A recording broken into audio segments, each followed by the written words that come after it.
What's up everyone, it's Scotty with MoneyVest. So in this video, we are going to be talking about the month of September, which is right around the corner. We've got 2 more days left until the worst month of the year for the stock market is going to be upon us.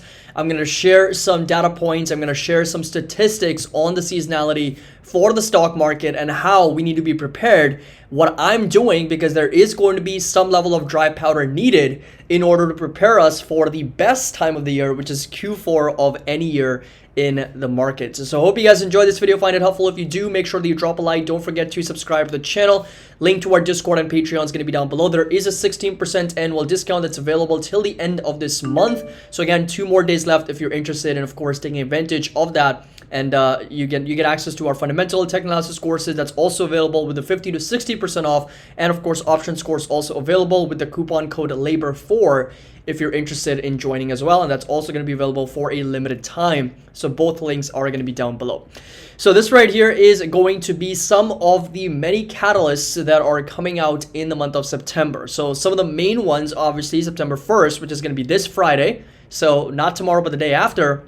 We get the unemployment numbers, right? Unemployment numbers, very, very important metric for the overall jobs report, jobs market, right? So unemployment rate, participation rate, the jobs report, in other words, how many jobs we added in the month of August, unemployment rate, as I already mentioned. So all that, hourly wages, participation rate, all those things are very important in getting us a good understanding on how the labor market's doing in the US. And then, of course, the most important of them all, the leading indicator, is going to be inflation. Even though it's a lagging indicator, it's giving us inflation for the month of August.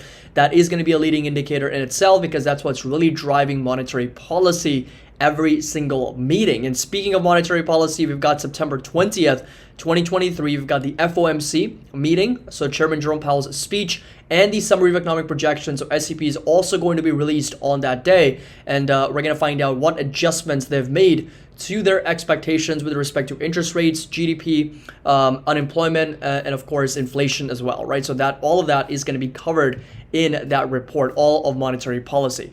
Now this right here is of course the seasonality. And as we know that September is not the best month. In fact, it is the worst month of the year for the stock market, and the probabilities are stacked against us. Especially going into this year, because last 3 years, so if you come over here, 2022, September, we were down almost 9%. 2021, September, we were down 4.89%. And 2020, September, we were down over 4%. So the last 3 years, 3 consecutive years, the markets have seen, on average, you do the math here, 12 plus 4, 16 divided by 3. We're looking at least a 5% sell-off on average in the month of September in the last 3 years. Okay, and this data basically dates back to as far as 1950s. So again, you can go back as far as 1950s. We're going back 72 years, and 41 of those years have been down years with an average return of negative 0.8%. So needless to say that September is not a month investors look forward to unless you're in that different mindset of looking forward to it, in a sense that, okay, I'm going to find deals, I'm going to find opportunities going into this month, not to a perspective where, okay, markets are selling off, I need to be scared, I need to not be invested in the market. But no, looking at it from the mindset of, okay, if the markets are down, if they're selling off, I can be ready to dollar cost average. I can be ready to buy my favorite stocks at my favorite fair values, intrinsic value, having your shopping list, having your buy targets ready.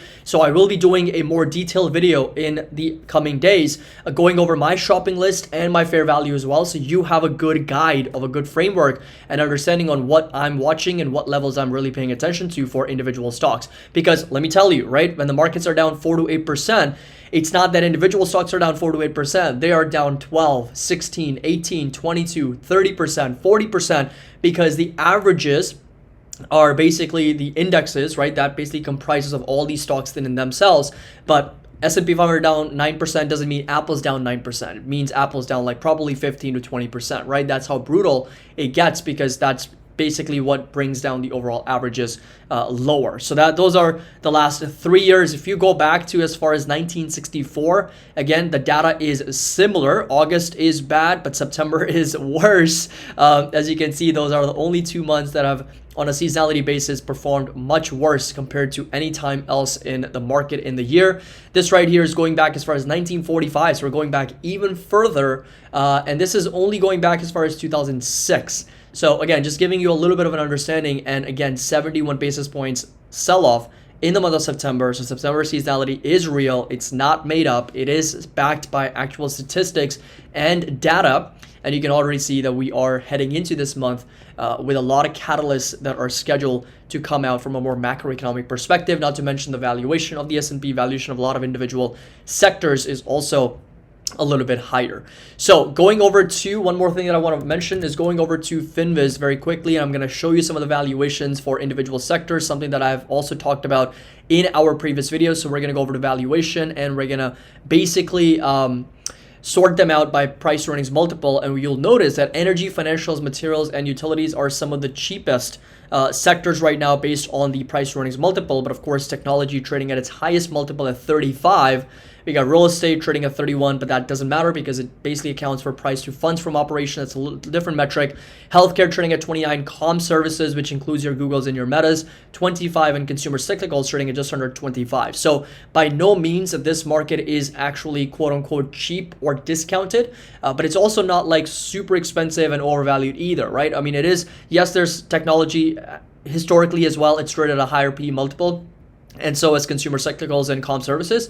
But I would consider this market to be borderline overvalued, maybe even certainly not fairly valued, but it is somewhere between overvalued and extremely overvalued, right? So somewhere between that is where I put the markets right now based on a very quick analysis. And of course, we've done the intrinsic value calculation on the S&P 500 as well. And that basically puts our fair value on the S&P at closer to 4,000, right? So that's going to be the level. But of course, we are once again starting to break out to the upside on this better than expected economic data with respect to jobs, ADP numbers, JOLTS numbers, and the market's expectation around interest rates with respect to cuts and fewer hikes remaining for the remainder of this year. So 46.23 is going to be that resistance next. That's the target.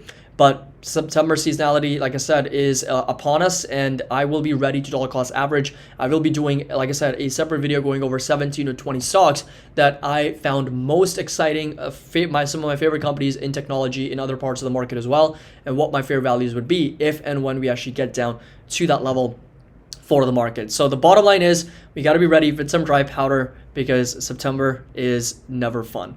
So hope you guys enjoyed this video and find it helpful. If you do, make sure that you drop a like. Don't forget to subscribe to the channel. Link to our Discord and Patreon is going to be down below if you're interested in joining, and of course getting access to all the buy and sell alerts, options alerts, trade ideas. Again, if September ends up being brutal, I will be doing a lot of buying and dollar cost averaging into those companies as well. So if you want to get all those alerts, 16% annual discount available for 2 more days, and fundamental and tech analysis courses are going to be 50 to 60% off. Coupon code LABOR4. As always, happy investing. I'll see you all in the next video.